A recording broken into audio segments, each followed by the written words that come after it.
به نام خدا سلام عرض می کنیم و به رویدادهای خبری افغانستان و جهان از تلویزیون آریانا خوش آمدید. نخست سرخط خبر. سازمان ملل متحد از روند گفتگوهای صلح افغانستان نظارت می کند. وضعیت کودکان افغان در شهرها یونیسف را نگران ساخته است. و شورای حقوق بشر سازمان ملل متحد برخورد دولت سوریه با معترضان را محکوم کرد.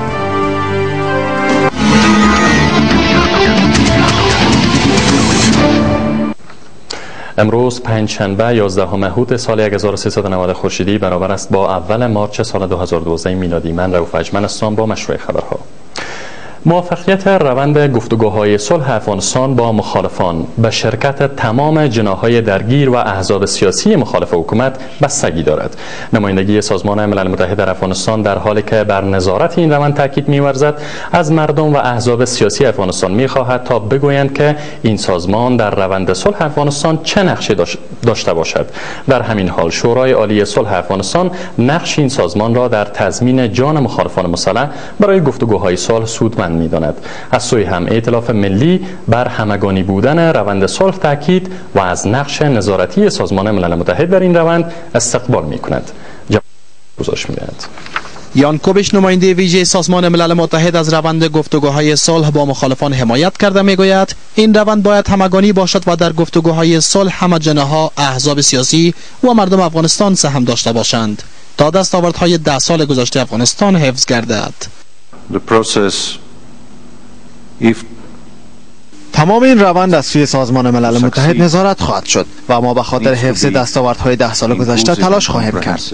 ما انتظار داریم که احزاب و مردم افغانستان از ما چی میخواهند که چگونه نقش در این روند داشته باشیم. در همین حال اعضای شورای عالی صلح نقش نمایندگی سازمان ملل را در روند گفتگوهای صلح برای فراهم آوری همکاری‌های فنی و لوجستیکی مهم می‌خوانند. یونما میتونن نقش خوبی بازی بکنن به ای که از طریق ایصاف اینها بر از اینا تضمین داده شود که اینها جانشان به خطر نیست، مسئول از فضا برشان. از سوی هم ائتلاف ملی افغانستان هرچند که بر شرکت تمام طرف‌های درگیر جنگ در این روند تاکید دارند، از نقش نظارتی نمایندگی سازمان ملل متحد در افغانستان در روند گفتگوهای صلح استقبال می‌کند. ائتلاف ملی به حیث اپوزیسیون سیاسی و تمام نیروهای مسلح مخالف در یک پروسه مذاکره بین الافغانی باید با هم سهیم باشه، مگر به همکاری جدی و همه‌جانبه جامعه جهانی و تحت نظارت فعال سازمان ملل متحد. به نظر می رسد تلاش ها برای تأمین ثبات و برگشتاندن طالبان به میز مذاکره بیش از پیش افزایش یافته است. اما شمار از آگاهان مداخله کشورهای همسایه به ویژه پاکستان را از عوامل می دانند که سبب شده تلاش های صلح در افغانستان به نتیجه بماند. صداقت نیروهای بین‌المللی زمانی آشکار می شود که اقدامات جدی و انتظامی در برابر عاملان بی‌حرمتی به قرآن کریم صورت گیرد. یان کوبیش نماینده ویژه سازمان ملل متحد در افغانستان می گوید با اعلام نتایج بررسی‌های نیروهای بین‌المللی در مورد بی‌حرمتی به قرآن کریم دیگر برای دشمنان صلح افغانستان اجازه داده نشود تا از این فرصت سود ببرند. همزمان با این باراک اوباما رئیس جمهور آمریکا گفته است پوزش خواهی وی از رئیس جمهور کرزی و مردم افغانستان در پیوند به این قضیه وضعیت را در افغانستان آرام‌تر ساخته است. زحمت تهیه این گزارش را نیز جمایل فرید بر عهده داشت. در اعتراض به بی‌حرمتی به قرآن کریم از سوی نیروهای بین‌المللی، بخش‌های مختلف افغانستان در هفته گذشته شاهد تظاهرات گسترده همراه با خشونت بود که 30 کشته و بیش از 100 زخمی بر جای گذاشت. مقام‌های آمریکایی از جمله باراک اوباما در آغاز این اعتراضها از مردم و رئیس جمهور افغانستان پوزش خواهی کرد. اما نماینده ویژه سازمان ملل متحد در کابل میگوید باید در این مورد اقدام‌های انتظامی از سوی نیروهای بین‌المللی صورت گیرد. زمان صداقت نیروهای بین‌المللی آشکارا خواهد شد که اقدامات انتظامی صورت گیرد. بی‌حرمتی با قرآن کریم مشکلات زیادی را به نیروهای بین‌المللی، جامعه جهانی و مردم افغانستان ایجاد کرده است. سازمان ملل به دلیل تظاهرات خشونت‌آمیز در قندوز مامورانش را از این ولایت فرا خواند. حالا نماینده ویژه سازمان ملل در افغانستان تاکید دارد که این کشور را هیچگاه ترک نخواهند کرد، حتی اگر دشمنان صلح در برابرشان قرار گیرد. نگذاریم که دشمنان صلح افغانستان از احساسات پاک مردم افغانستان استفاده کنند. ما افغانستان و مردم این کشور را ترک نمی کنیم، حتی اگر دشمنان صلح این کشور در برابر ما قرار گیرند. حالا رئیس جمهور آمریکا میگوید که پوزش خواهی وی از رئیس جمهور کرزی و مردم افغانستان سبب آرامش نسبی در این کشور شده است. وضعیت در افغانستان بهتر شده، اما مشکل کاملا مرفوع نشده است. آمریکا با وجود تظاهرات اخیر در افغانستان با برنامه خروج نظامیانش از افغانستان پابند است. در این حال فرمانده نیروهای ناتو در افغانستان به حرمتی به قرآن کریم توسط سربازان خارجی را شکست برای ناتو خوانده است. ما باید اهمیت دین بزرگ اسلام برای این مردم را درک کنیم. اعتراضات اخیر در افغانستان که در پای سوزاندن قرآن توسط برخی سربازان آمریکایی صورت گرفت، شکست برای ناتو بوده. اما علیرغم این موضوع، همکاری این نیروها با نیروهای امنیتی افغانستان ادامه خواهد داشت. ظاهرا در پیوند به حادثه توهین به مقدسات مسلمانان در بگرام از سوی نیروهای ناتو، دو مشاور آمریکایی وزارت امور داخله توسط یک افسر افغان کشته شدند. پس از این رویداد آمریکا، بریتانیا، فرانسه و آلمان مشاورانشان را از نهادهای دولتی افغانستان بیرون کردند. وزارت امور داخله افغانستان تاکنون نتوانسته است که رد پای این افسر فراریش را دریابد. صندوق وجهی سازمان ملل متحد برای کودکان یا یونسف در یک گزارش تازه از وضعیت کودکان افغان در شهرها ابراز نگرانی کرده است. یافته‌های این گزارش نشان می‌دهد بیشتر کودکان افغان که تازه به کشور برگشتند و یا از روستاها به شهرها مهاجر شدند، به آموزش، آب آشامیدنی صحی و حتی خدمات ابتدایی صحی دسترسی ندارند. وزارت کار در عین حال که می‌پذیرد این کودکان با چنین چالش‌هایی در زندگی مواجه‌اند، از طرح یک راهکار جدید برای بهبود وضعیت کودکان افغان خبر می‌دهد. مسافر خوخندی گزارش می‌دهد. صندوق وجهی سازمان ملل متحد برای کودکان یا یونسف در یک گزارش تازه وضعیت کودکان شهرنشین افغان را نگران کننده می‌خواند. بر اساس این گزارش، شمار زیاد کودکان افغان که از بیرون افغانستان برگشته و یا مجبور به مهاجرت‌های منطقوی شدند، به آموزش، آب آشامیدنی صحی و خدمات صحی دسترسی ندارند. مسئولان این نهاد بین المللی خواهان توجه جدی حکومت و دیگر نهادهای بین المللی برای بهبود وضعیت این کودکان شده است. وزارت کار افغانستان نیز وضعیت بیش از 6 میلیون کودک افغان را نگران کننده خوانده میگوید این وزارت با همکاران ملی و بین المللیش یک راهکار جدید را برای بهبود وضعیت کودکان طرح کرده است. در قسمت اطفال که در حدود 6 میلیون متاسفانه اطفالی در معرض خطر نشان میده که از این 6 میلیون در حدود 2.5 میلیون از این تحت پوشش وزارت کار و امور اجتماعی قرار دارد که برای حمایت و نجات متبقی اطفال هم تلاش‌های وجود دارد که از جمله ما عنقریب در این روزا استراتژی را ما عملی خود ساختیم که بر اساس از این استراتژی ما عملا اطفال کارگر روی سرک ما جمع آوری میکنیم. با نگاه کردن به سیما و ظاهر این کودک، نگرانی سازمان‌های بین المللی در مورد کودکان افغان را خوبتر میتوان درک کرد. این پسر بادام نام دارد و در شهر کابل اسفند دود میکند. پدر او زنده است اما در بند به سر میبرد. برای خانه نان میخوره، برای خان، برای مادر، برای بیادرم. بادام تنها کودک نیست که در شهر کابل مصروف کار است.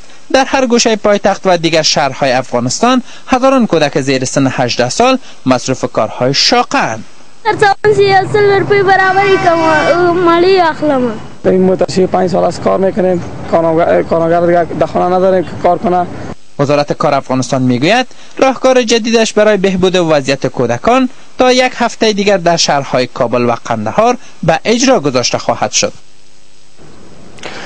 در پی تیراندازی یک آموزگار اردوی ملی در ولایت قندهار 2 سرباز خارجی کشته شدند. آیسف در خبرنامه این گفته است که گمان می رود فرد مهاجم سرباز اردوی ملی باشد، اما ولسوالی ژیره قندهار می گوید که مرد حمله کننده مربوط به یک شرکت خصوصی است که جهت آموزش سواد برای سربازان اردوی ملی گماشته شده بود. در این حال مقام ها در وزارت دفاع ملی می گویند نظارت روی کسانی که تازه به صف سربازان اردوی ملی می پیوندند جدی تر از پیش شده است. جزئیات بیشتر در این گزارش. آمار تلفات سربازان ناتو که توسط سربازان افغان کشته می شود در حال افزایش است. این بار در ولسوالی ژره قندهار 2 سرباز ناتو در پی تیراندازی یک مرد مهاجم از پا درآمدند. آیساف در خبرنامه گفته است که این رویداد روز پنجشنبه هنگامی در جنوب افغانستان رخ داد که 2 مرد مسلح بالای سربازان ناتو و افغان تیراندازی کردند. بر بنیاد خبرنامه آیساف گمان می رود که یکی از مردان مهاجم سرباز اردوی ملی افغانستان است و فرد دیگر لباس ملکی بر تن داشته است. از سوی دیگر نیاز محمد سرحدی ولسوال ژیره کندهار گفته است که این رویداد ساعت 2:30 چهارشنبه شب در منطقه سنگسار رخ داده است. آیساف در قرارگاه که یو ملکی کستی د ملی اردو لپاره د استفاده موضوع د کورس معلم دی چې د دا نموسته غړی دی هغه د شپې پر 2:30 بجې باندې پر خارجان باندې ایساف باندې ټکا کړي چې هغه دوه نفر سرتیر د ایساف مړ دي یو زخمی دی او ایساف متقابل بریف کړی دی چې هغه کې په خپل د ملکی معلم مړ دی او یو د ملی اردو بریدمل مړ دی یو زخمی دی. در این حال فرمانده مرکز آموزشی اردوی ملی افغانستان میگوید نظارت روی کسانی که تازه به صف سربازان اردوی ملی میپیوندند جدی‌تر از پیش شده است. دلته موږ مراقبه لاندې نیسو د موږ ارګانونو د کشفي ارګانونو که فعال موږ کشفي ارګانونه لرو هغه استې چې مشکوکي هغه موږ پنځه قانون ته اسپارو او هغه سرتي چې قطاعات او تجزیه او حالت مثلا بعضي عملونه دوی تر سره کوي هغه نو فکر کوم چې بعضی عوامل به هغوی لري چې دا عملونه دوی تر سره کوي. گروه طالبان در پیام به رسانه‌ها گفته است که کشته شدن این دو سرباز ناتو پس از مشاجره لفظی بر سر سوختاندن قرآن کریم میان این افراد رخ داده است، اما مقام‌های افغان و ناتو این خبر را تایید نکرده است. ترکیه سال 2014 میلادی را برای افغانستان یک سال سمبولیک می‌داند. پس از یک وقفه کوتاه به این گزارش می‌پردازیم.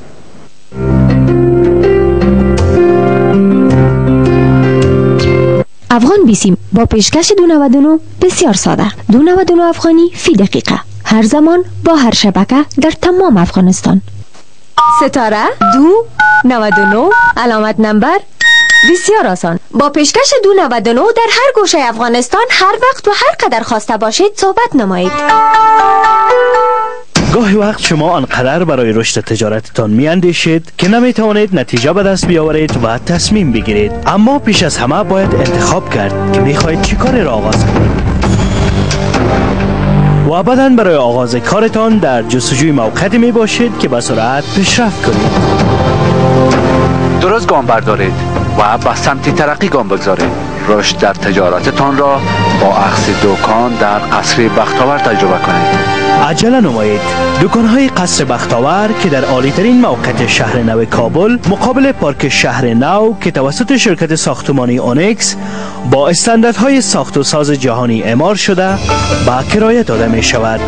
دکان‌های قصر بختاور آغاز مناسب برای تجارت جدید با موفقیت‌های مزید و پیشرفت سریع.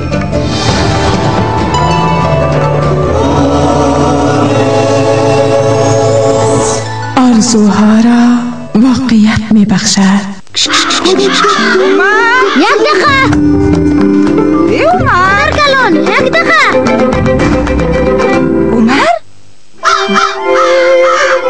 پیش می آورد صرف اکسل با فرمول متخصص لکه‌گیری که لکه های مانند چای و کچپ را در یک دقیقه پاک می کند. صرف اکسل داغ را در یک دقیقه پاک می کند.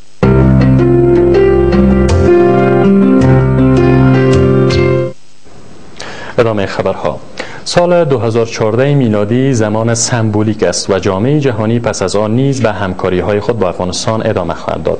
سفیر ترکیه در کابل میگوید ترکیه نیز به همکاری‌هایش برای پیشرفت افغانستان متعهد است. در همین حال وزارت خارجه افغانستان در 91مین سال روز روابط افغانستان ترکیه نقش این کشور را در تأمین ثبات و امنیت افغانستان مهم خواند. عبدالعزیز کریمی گزارش می‌دهد. در حالی که روابط افغانستان و ترکیه وارد 91مین سال روز خود شده است، سفیر این کشور بر تعهد درازمدت کشورش برای کمک به افغانستان و تامین امنیت در این کشور تاکید می‌کند. سفیر ترکیه که در سال روز روابط دو کشور سخن می‌گفت تاکید کرد که ترکیه و جامعه جهانی پس از سال 2014 نیز با افغانستان خواهند بود. bizim için 2014 tarihi tamamen sembolik. ترکیه در سازمان ناتو نقش مهم دارد و سال 2014 میلادی بیشتر زمان سمبولیک است. مناسبات و دوستی ما دامدار است و ما به کمک‌های خود ادامه می‌دهیم. در همین حال معین سیاسی وزارت خارجه نقش ترکیه در بازسازی افغانستان در جریان 10 سال اخیر را مهم خوانده میگوید که این کشور در تامین دموکراسی و انکشاف نقش مهم در افغانستان بازی کرده است. من کمترین کشور دیگه را در دنیا سراغ دارم که به اندازه ترکیه و افغانستان هم نوا باشه، هم قدم باشه و دوست باشه که واقعا دوست استراتژیک افغانستان باشه. گفتنی است که پیمان دوستی میان ترکیه و افغانستان 91 سال پیش در سال 1299 خورشیدی امضا شد و افغانستان نخستین کشوری بود که ترکیه را به رسمیت شناخت. دهها خانواده بی‌بضاعت برگشته به افغانستان که در شهر کابل به سر میبرند به کمک نیاز دارند. به ادامه کمک‌های اضطراری بنیاد بیات، این بار این نهاد به خانواده‌های بی‌بضاعت در منطقه کارته پروان کابل مواد خوراکی و لباس‌های زمستانی کمک کرد.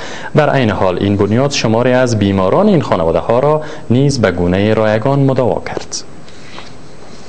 در شهر کابل خانواده‌هایی که از کشورهای همسایه عودت کرده و از داخل کشور بیجا شدند در ویرانه‌ها و یا خیمه‌ها زندگی می‌کنند. از جمله این خانواده‌ها 180 خانواده که در کارته پروان کابل زندگی دارند به کمک‌های عاجل نیازمند هستند. بنیاد بیات به منظور حل مشکل این خانواده‌ها برای آنان مواد خوراکی و لباس زمستانی توزیع کرد.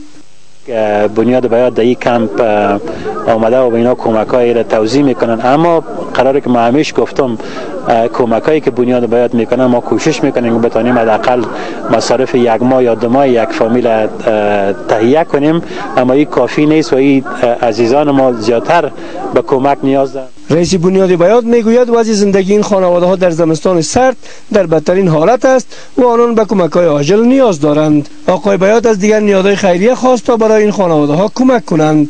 کمک‌های خود امسال یک کمک زیادتر سرعت ببخشند و کوشش کنند که در مقدار کمک‌هایی که میکنن یک کمک زیادی بکنن که عزیزان ما مشکلاتشان رفع شود، چه در این کمپ و چه در کمپ‌های دیگه که در کابل است. در عین حال خانواده‌هایی که این کمک‌ها را دریافت کردند از بنیاد بیات ابراز تشکری کرده و خواستار فراهم کردن سرپناه از سوی دولت شدند. موږ بنیاد بیات نه ډېر مننه کوو چې موږ سره مرسته کړې ده او مرسته کوي را سره په آینده کې موږ له دوی نه ډېره مننه کوو او سرپناه خبره ده چې موږ سرپناه اصلي ضرورت ډېره سرپناه ته لرو. همچنان گروه صحی بنیاد بیات شماری از بیماران این خانواده‌ها را مداوا کرده و برایشان دوا توزیع کرد. گفتنی است که بنیاد بیات در جریان چند سال گذشته در بخش‌های صحت، معارف و کمک به نیازمندان تلاش فراوان کرده است. در پی لغزش بخشی از یک کوه در روستای میاعلی ولسوالی خان‌آباد ولایت قندوز 6 عضو یک خانواده زیر آوار شده و جان باختند. اداره مبارزه با حوادث طبیعی قندوز میگوید که با تلفات این حادثه شمار جان باختگان حوادث طبیعی قندوز در زمستان امسال به 15 تن رسید. در این حال نزدیک به 300 منزل مسکونی در این ولایت در حوادث طبیعی تخریب و شماری از خانواده‌ها خساره‌مند شدند. شهر مزار شریف برای برگزاری بزرگترین جشن نوروز که در افغانستان و منطقه برگزار می‌گردد آماده می‌شود. مسئولان شهرداری مزار شریف می‌گویند از همین حالا آمادگی‌ها برای برگزاری این جشن سنتی روی دست گرفته شده و تلاش دارند تا در سال 1391 خورشیدی بهتر از هر زمان دیگر از مهمانانی که به منظور شرکت در جشن نوروز و میله گل سرخ به این شهر می‌آیند پذیرایی کنند. محمد بشیر انصاری گزارش می‌دهد. روضه مبارک که در قلب شهر مزار شریف موقعیت دارد همه ساله در روز اول سال خورشیدی میزبان 10,000 هزار زائر و مهمانانی که از سایر نقاط افغانستان به منظور اشتراک در جشن نوروز و مراسم جهنده بالا می آیند می باشد. از همین حال تدابیر برای پذیرایی مهمانان گرفته شده. مسئولان شهرداری میگویند این اداره در همکاری با سایر نهادها از هفته‌ها پیش در چوکات چند کمیسیون کار را شروع کرده و از پاککاری و صفایی شهر گرفته تا رنگامیزی مجدد ساختمان‌ها و چراغ نمودن شهر به شدت ادامه دارد. ما 100 نفر به خاطر تنظیف و سرسبزی و پاککاری تقاضا کردیم که باید استخدام بکنیم و به مردم مراجعه بکنند که البته ما 40 پرسنل به حساب تنظیف به حساب تشکیلاتی داریم ولی این 40 نفر ما به خاطر رسیدگی همه جانبه با 100 نفری که استخدام میکنیم که 140 نفر شود. همین 140 نفر در محوطه به حساب ماستر پلان خود شهر مزار شریف توظیف میکنیم. شماره از شهروندان بلخ نیز از مقامات دولتی و ادارات زیربط می‌خواهند تا در برگزاری جشن نوروز و فراهم نمودن سهولت برای مهمانان بیش از پیش تلاش نمایند. شهروندای شهر مزار شریف مسئولیت داره که باید در صفایی شهر و در همچنان در نظم شهر و در دیگر مسئولین مثل مدیریت ترافیک و پلیس و تمام ارگان‌های امنیتی هم مسئولیت دارن که در حساب نظم ترافیک و مسئولیت شهرولی است که باید صفایی شهر مد نظر بگیره. مهمانان ما از شهر مزار شریف از هر طرف در شهر مزار شریف افتر جنبه مولا صاحب میاد. در همین حال تدابیر امنیتی نیز در شهر اتخاذ شده، در حالی که بیش از 2 هفته دیگر به نوروز باقی مانده. وسایط و افرادی که تازه به این شهر می آیند تحت نظارت شدید نیروهای امنیتی قرار دارند. یک وقفه کوتاه میگیریم و به دنبال آن رویدادهای خارجی را از سوریه آغاز میکنیم.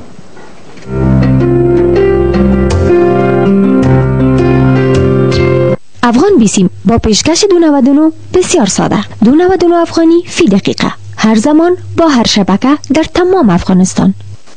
ستاره 299 علامت نمبر بسیار آسان. با پیشکش 299 در هر گوشه افغانستان هر وقت و هر قدر خواسته باشید صحبت نمایید.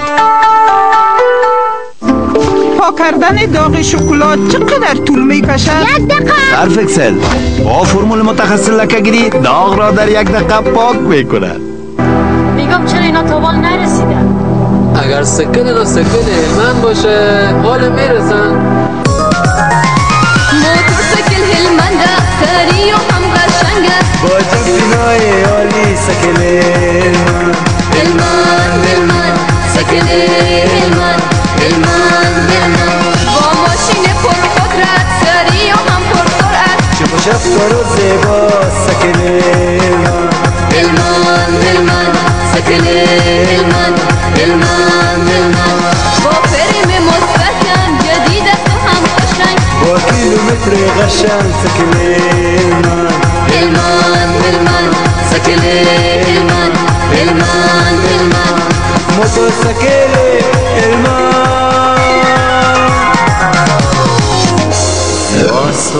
مستحکم.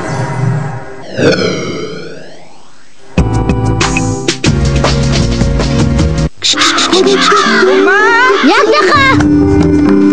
عمر کلان 1 دقیقه. عمر پیش می آورد سرف اکسل با فرمول متخصص لکه‌گیری که لکه های مانند چای و کچپ را در 1 دقیقه پاک می کند.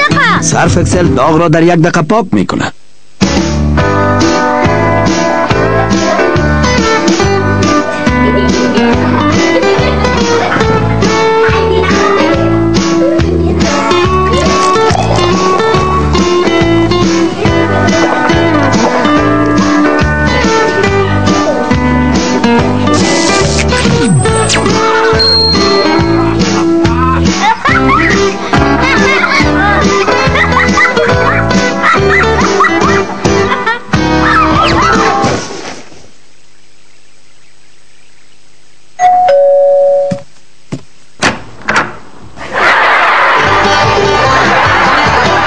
خوش طعم و گوارا نوشابه سوپر کالا. پاک کردن داغ شکلات چقدر طول میکشد؟ 1 دقیقه. سرف اکسل با فرمول متخصص لکه‌گیری داغ را در 1 دقیقه پاک میکند.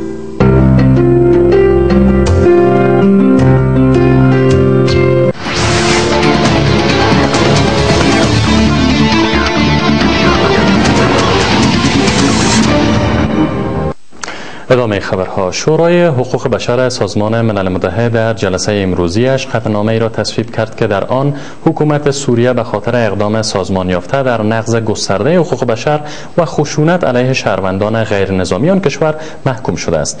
این قطعنامه همچنین خواسته است که دولت سوریه به سازمان‌های امدادرسان بین‌المللی امکان دسترسی کامل و کمک به کسانی را بدهد که به دلیل اقدامات نیروهای دولتی در شرایط دشواری قرار گرفتند. پیش‌نویس این قطعنامه توسط ترکیه تهیه و در جلسه شورا مطرح شده بود و 37 کشور به آن رأی مثبت و 3 کشور رأی منفی دادند. امریکا از تعلیق غنیسازی یورانیم و برنامه موشک دوربرد کره شمالی استقبال کرد. جی کورنی سخنگوی کاخ سفید این اقدام را نخستین گام مثبت در جهت خلاص‌آلایی شبه جزیره کره خوانده است. این اقدام کره شمالی در پی گفتگوهای هفته گذشته دیپلمات‌های آمریکایی و کره شمالی در پکینگ صورت گرفت. امریکا اعلام کرده در مقابل این تصمیم دولت کره شمالی 240,000 تن کمک غذایی تازه به این کشور خواهد فرستاد. کره شمالی تعلیق غنیسازی یورانیم خود را در بیانیه از سوی وزارت خارجه این کشور تایید کرد و گفت این کار برای اعتمادسازی و بهبود روابط بین دو کشور صورت گرفته و گفتگوهای دو طرف ادامه خواهد داشت.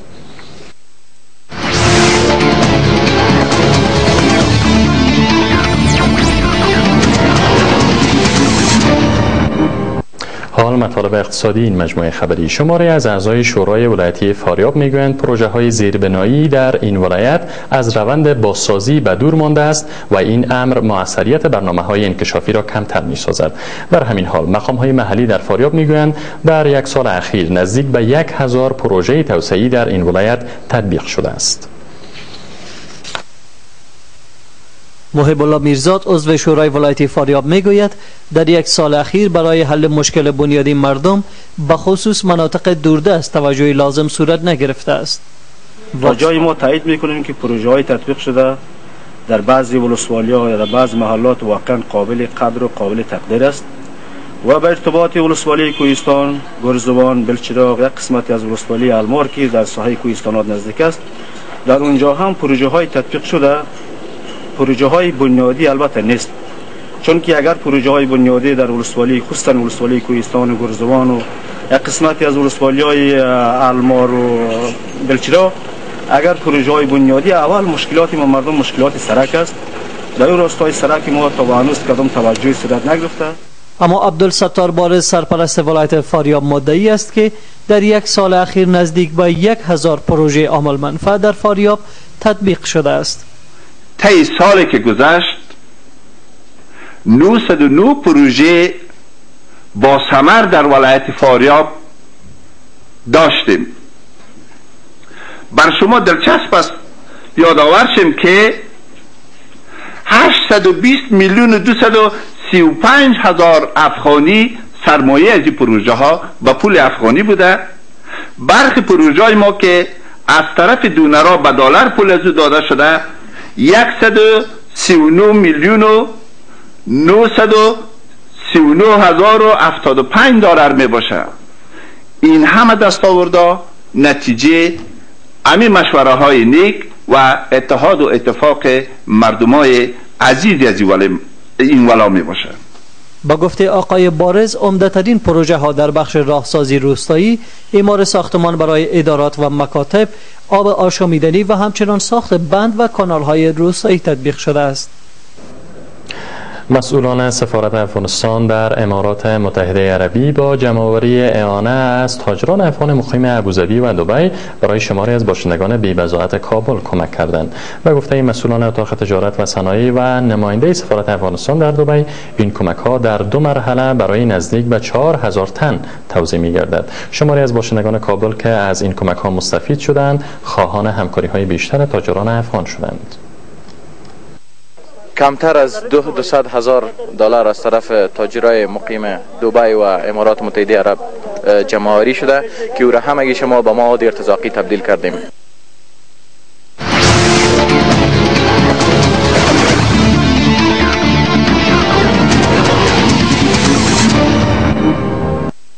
از ورزش دور 5 رقابت‌های لیگ برتر فوتسال شهر کابل با برگزاری 4 دیدار آغاز شد. در این دیدارها کابل کلب با نتیجه 8-4 مقابل ستاره آزادی شکست خورد، شقایق 10-4 موج را مغلوب ساخت، صلح 7-5 از صد کابورا گذشت و صنایع 6-4 مقابل امید افغانستان شکست را پذیرا شد. در پایان دور 5 این رقابت‌ها تیم‌های انصاری و استقلال برابر هم قرار می‌گیرند. عدالت با رسانه‌ها رقابت می‌کند، میلاد همراه با پرنده آبی به میدان میرود و دانشگاه دنیا و تمدن به مسافه یکدیگر خواهند رفت. و مطلب آخر، در دیدارهای دوستانه که شب گذشته در بخش‌های مختلف جهان برگزار شد، تیم‌های ملی فوتبال آلمان، ایتالیا و انگلیس متحمل شکست‌های خانگی برابر فرانسه، آمریکا و هلند شدند، اما اسپانیا برابر ونزوئلا به پیروزی پرگل رسید. آرش یازدانپناه.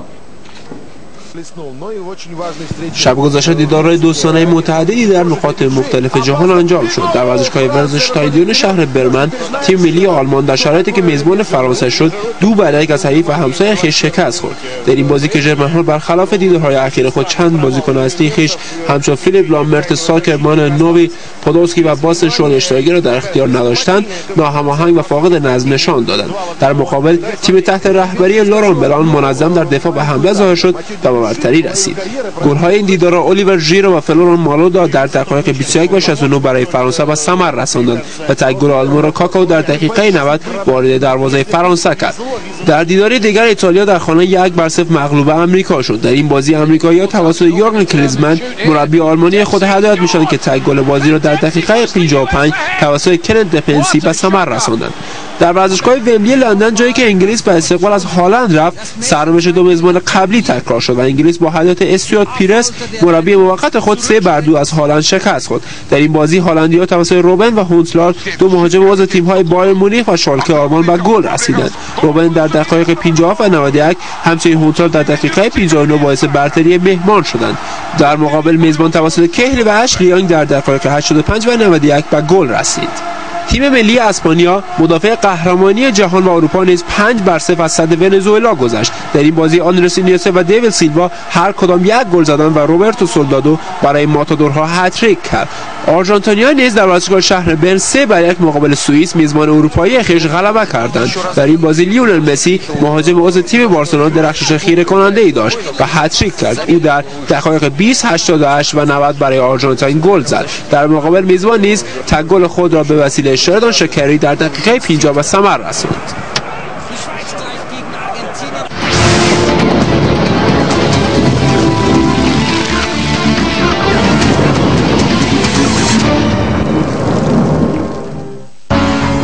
این هم پیشگویی آب و هوای کابل و چند شهر دیگر.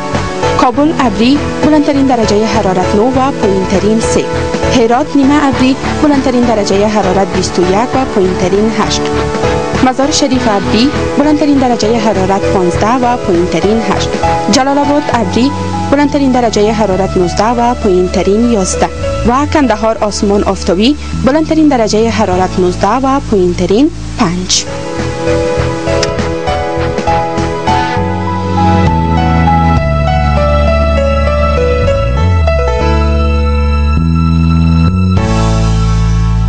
وقت خبرهای ما در همین جا به پایان میرسد. از همراهیتان سپاسگزارم. خدا نگهدار. این ساعت